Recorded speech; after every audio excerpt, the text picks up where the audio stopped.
akan mempresentasikan hari ini saya akan mempresentasikan tentang ProLab 2500 dari SI Analytics. Ini gunanya untuk DO meter, pH meter, dan conductivity meter.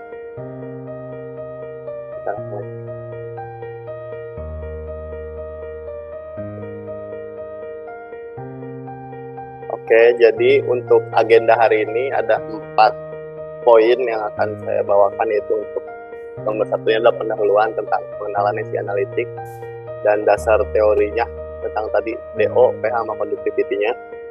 Terus nomor 2-nya adalah produk dari SI Analytics ProLab 2500, spesifikasi produknya. Terus 3-nya aplikasinya, dan 4 pemakaian dan kalibrasi. Kita lanjut. Untuk yang pertama itu adalah SI Analytics. SI Analytics sebelumnya namanya adalah Scott Instrument, adalah merek dari grup Xylem dan telah memproduksi instrumen elektrik berkualitas tinggi di Mainz, Jerman selama 8 dekade lebih. Beberapa produk dari SI Analytics antara lain adalah titrator, viscosity, elektroda, pH, DO, dan conductimeter, dan lain-lain masih banyak. Consumable juga ada di SI Analytics. Lalu ini contoh gambarnya dari SI Analytics ke ProLab 2500. Bisa buat diometer, pH meter, sama conductivity meter. Oke, lanjut. Sekarang kita masuk ke teorinya. Diometer merupakan alat yang digunakan untuk mengukur kadar oksigen terlarut atau dissolved oksigen di dalam air atau larutan. Nilai oksigen terlarut di dalam air akan sangat dipengaruhi oleh banyak faktor. Di antaranya adalah faktor suhu dan juga kandungan zat-zat organik yang ada di dalamnya. Lanjut untuk pH meter, semua kayak udah pernah pakai lah ya pH meter, sebuah alat elektronik yang berfungsi untuk mengukur pH, derajat keasaman atau kebasahan suatu cairan. Itu ada elektrod khusus yang berfungsi untuk mengukur pH bahan-bahan semi padat. Sebuah pH meter terdiri dari sebuah elektroda atau pengukur yang terhubung ke sebuah alat elektronik yang mengukur dan menampilkan nilai pH. Alat ini sangat berguna untuk di semua industri, apalagi yang air minum, laboratorium, pakaian, atau ya hampir semua pakai sih untuk industri-industri. Terus conductivity meter ya adalah alat untuk mengukur nilai konduktivitas listrik atau spesifik electric conductivity suatu larutan atau cairan.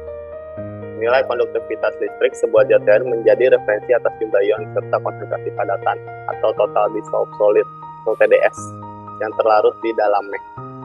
Prinsip kerja conductimeter menggunakan persamaan elektroda, di mana besar tegangan listrik itu V ditentukan oleh sistem besar arus listrik. I adalah parameter yang diukur, serta konstanta itu C didapatkan sebelumnya dari proses kalibrasi conductivity meter dengan menggunakan larutan yang diketahui nilai konduktivitas spesifiknya.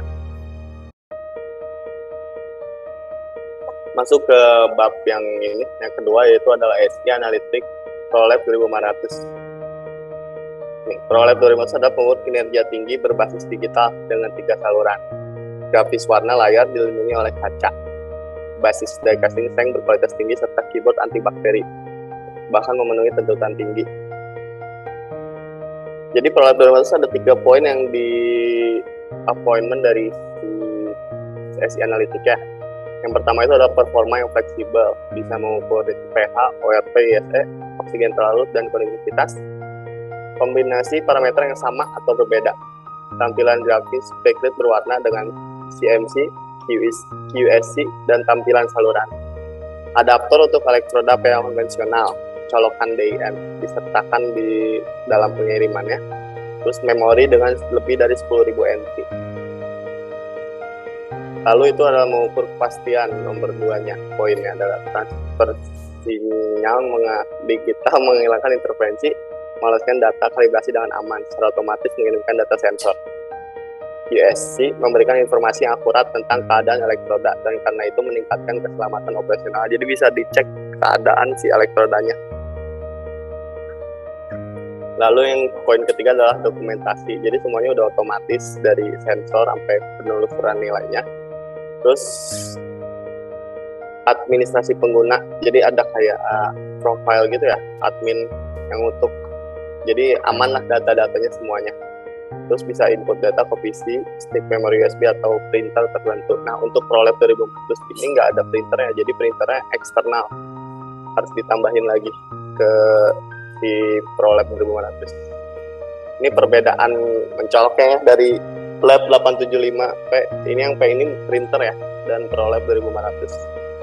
Bedanya Lab 875P itu ada printer, ProLab 2500 nggak ada printer ya.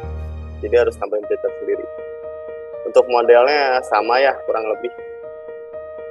Bisa dilihat lah untuk spesifikasinya. Yang jelas tuh perbedaannya ada di Universal Measuring Channel. Yang tadi ada 3 saluran kalau untuk ProLab 2500. Terus perbedaan mencolok laginya, kalau ProLab 2500 bisa ngecek ISE. Terus data entry-nya kalau di ProLab 10.000, kalau di Lab 875P itu cuma 4.500. Terus layarnya kalau yang ProLab 2500 sudah bagus gitu, ada layar sentuh, antibakterial segala macam. Terus ada yaitu antibakterial keypad. Cuman yang mengunggulkan 875P adalah ini di bagian printernya, dia ada, kalau ini harus eksternal. Cuman ya nggak apa-apa lah kalau printer murah gitu.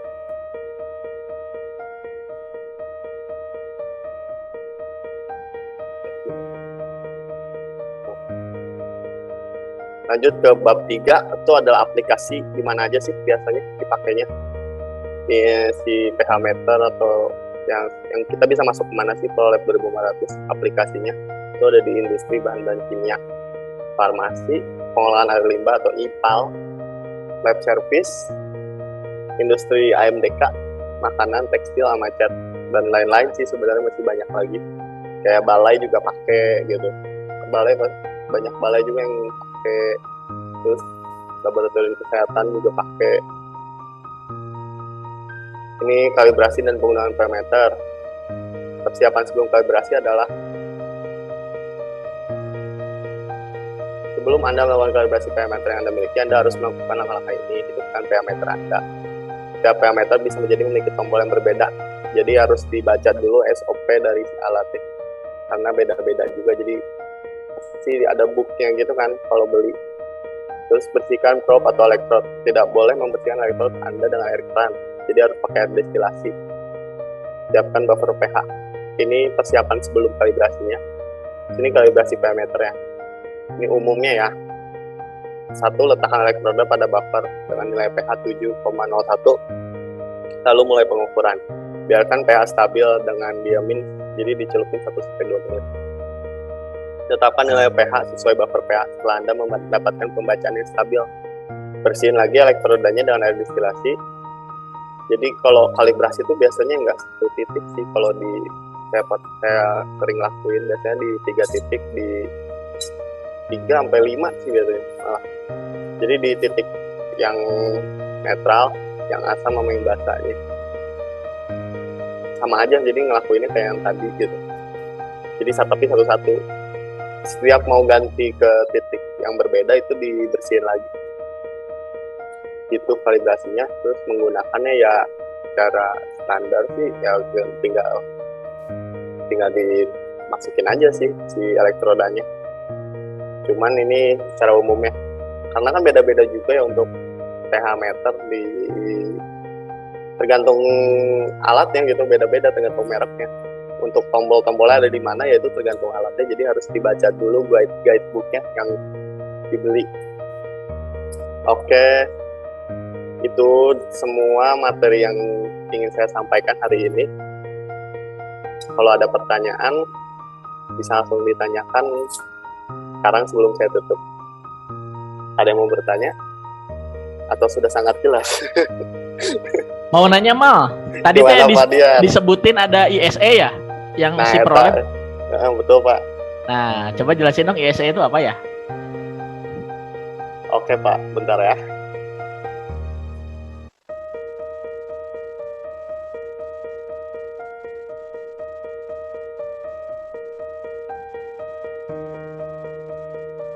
Nggak tahu sih sebenarnya saya apa ini, saya searching gitu.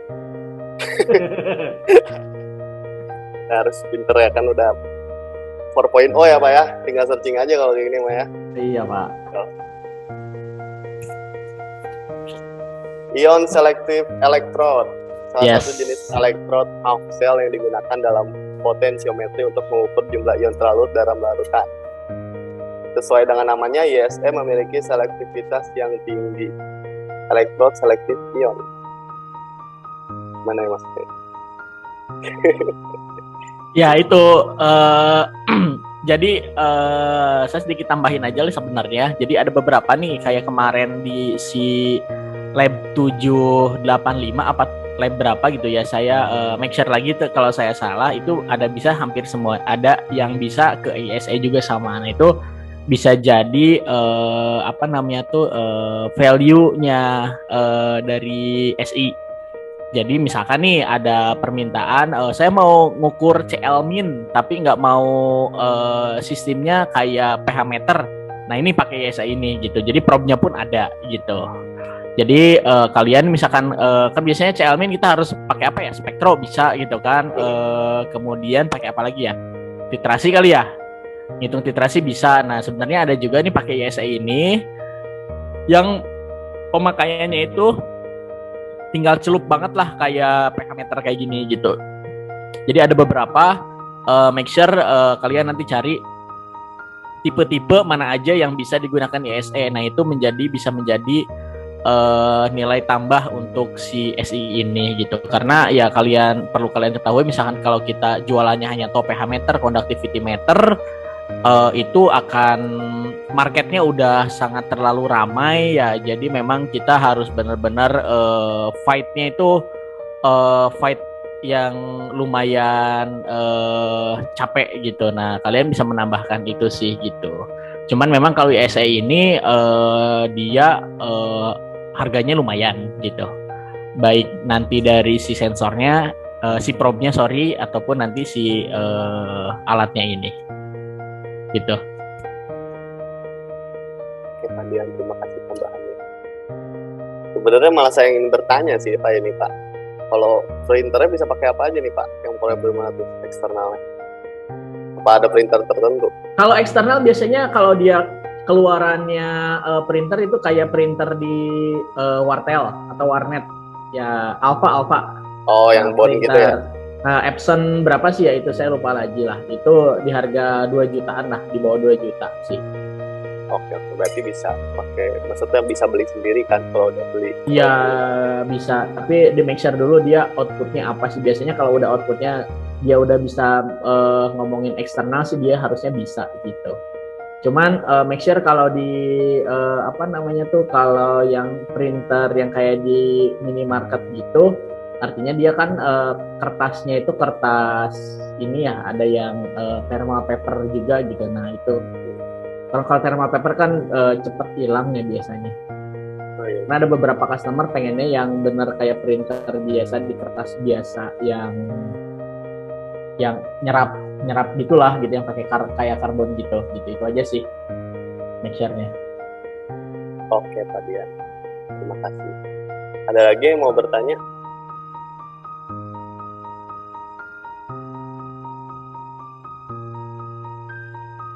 Sudah cukup jelas apa nggak jelas nih?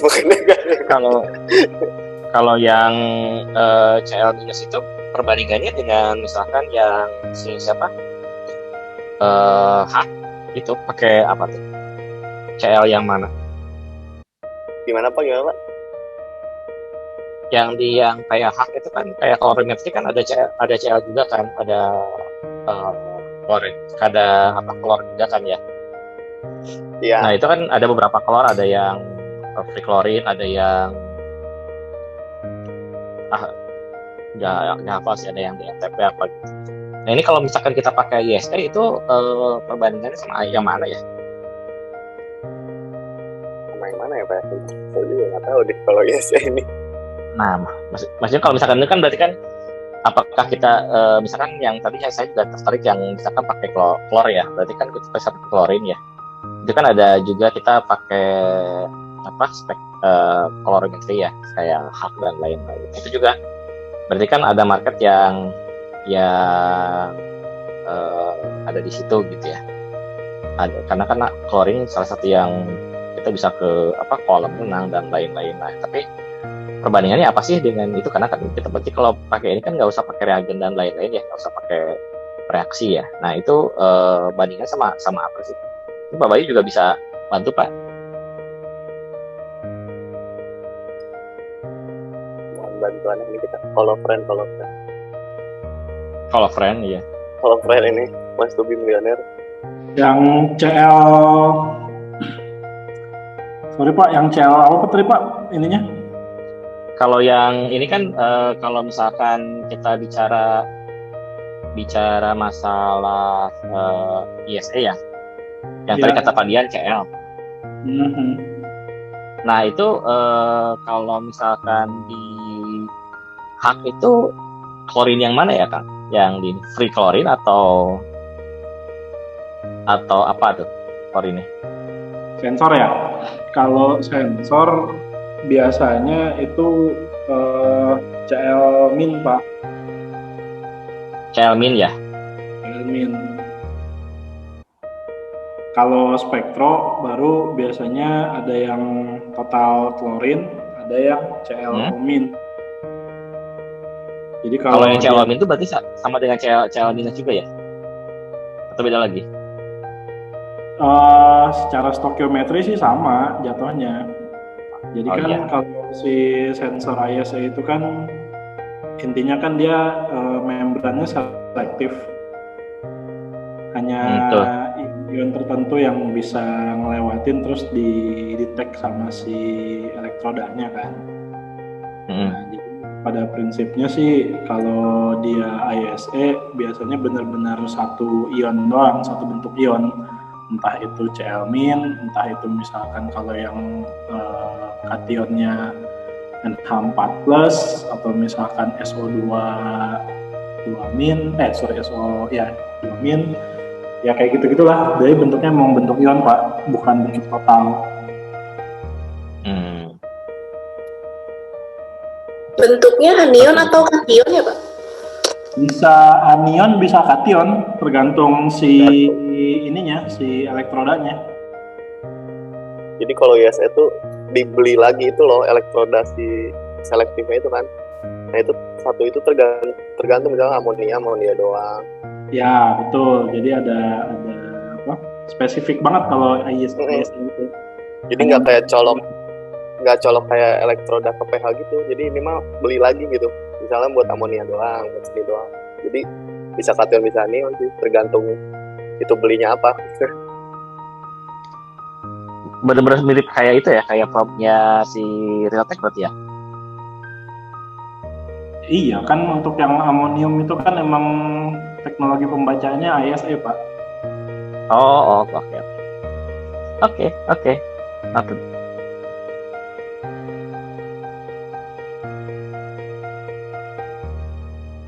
Oke, jadi seperti itu ya.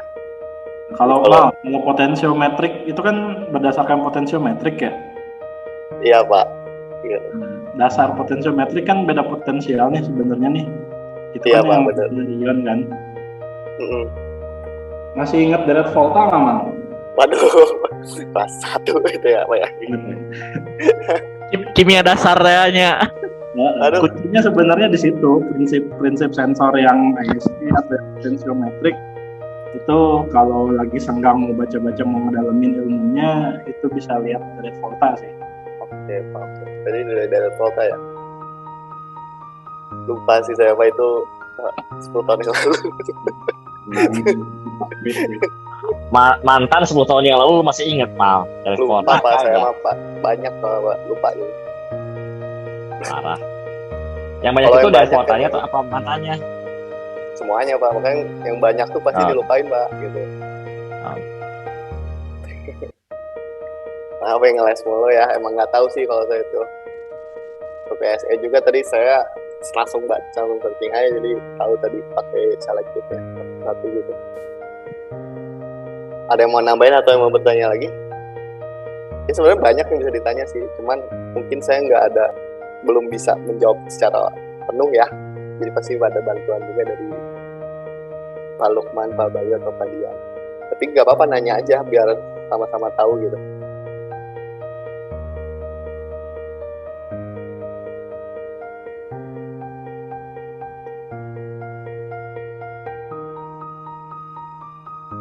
Tidak ada lagi nih. Kalau potensiometriknya tuh tadi di mana ya, Mas? Apa? Yang potensiometriknya tadi kata Pak Baik. Di yang tadi buat ISE kan ya? Dasarnya kan buat apa gimana ya? Yang di parameter ini masuknya kemana? Potensiometri. Itu buat yang gimana ya Pak Bayu ya tadi konduktivitas maksudnya? Relate-nya ke parameter yang mana? Semua, Bud. Jadi pH itu kan yang dibaca kan sebenarnya OH-nya, kemudian dikorelasikan dengan A+. Kalau TDS dan ORP juga seperti yang kamu sampaikan waktu itu. Jadi basicnya sebenarnya potensiometrik pembacaannya. Adanya beda potensial dari si larutan, kemudian si sensor sendiri itu kan ada anoda katodanya kan. Nah, cuman bedanya mungkin kalau si pH itu hanya dari OH-nya. Nah, kalau TDS atau conductivity itu memang secara keseluruhan air, beda potensial ditangkap sama si elektrodanya. Nah, kalau si ion selektif itu, ini sepengetahuan saya nggak tahu kalau di SI sama nggak, tapi kan harusnya sih sama sih teknologinya. Dia biasanya ada membrannya dulu sebelum masuk ke si elektrodanya atau si katoda anodanya. Makanya dia bisa menyaring sehingga yang lewat itu tuh hanya anion atau kation tertentu. Baru nanti beda potensial dari yang kedetek itu yang dibaca oleh si detektornya, dirubah menjadi bentuk ppm atau ya bentuk parameternya sih. Cukup jelas nggak, Bud? Ya, ini sih apa sih kayak kan tadi ISE ya, ion selektif yang ISE itu kan dia sensor yang ngubah dari aktivitas ion jadi potensial listrik. Kemudian kalau dilihat dari parameternya sih mungkin si ISE-nya itu untuk dia bisa memunculkan parameter-parameter yang di atas ini. Jadi si ion selektif elektronnya tuh untuk yang parameter ini. Nah, kemudian kalau misalnya tadi kata Bapak CL kan ya, CL relate-nya kemana? Mungkin jenis ISE ini kita bisa lihat dari bahan dari si ISE-nya sendiri, karena kalau yang saya baca, tapi nanti kita cari lagi. Kalau nggak salah tergantung bahannya. Jadi kalau misalnya bahan silikat contohnya, misalnya komponen utamanya dari si ISE ini silikat, maka yang dihasilkan itu dia berupa kation tunggal misalnya. Jadi spesifik terhadap ion tertentu gitu paling. Biasanya kalau misalnya dia bahannya itu jenis membrannya itu kaca penukarnya itu dari silikat misalnya, dia yang diselektifnya itu berupa kation tunggal kayak kalau dari NaCl berarti Na-nya, Na plusnya gitu. Kalau dari terus H plusnya, terus Ag plusnya gitu sih.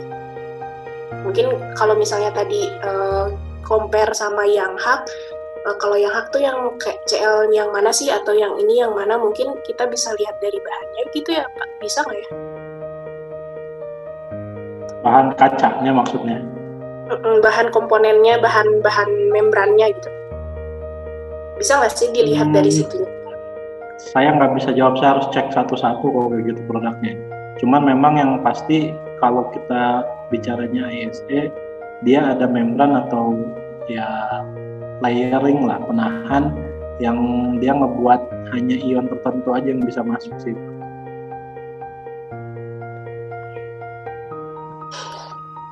Oke, nanti paling saya cari lagi deh. Penasaran juga tadi sama yang CL terus sama yang compare sama yang Prolab 2500. Paling nanti saya cari, nanti kalau saya dapat juga nanti saya share. Iya, coba aja kamu bandingin ininya spek probe-nya ya.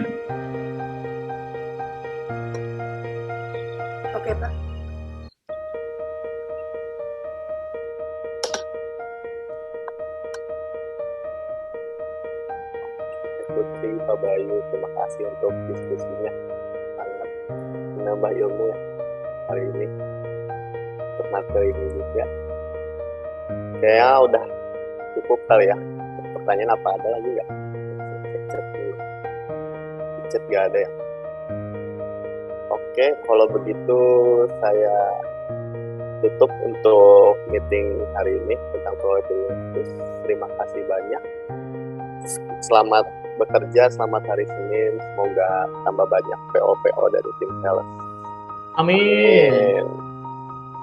Ya, saya tutup ya. Assalamualaikum warahmatullahi wabarakatuh. Waalaikumsalam warahmatullahi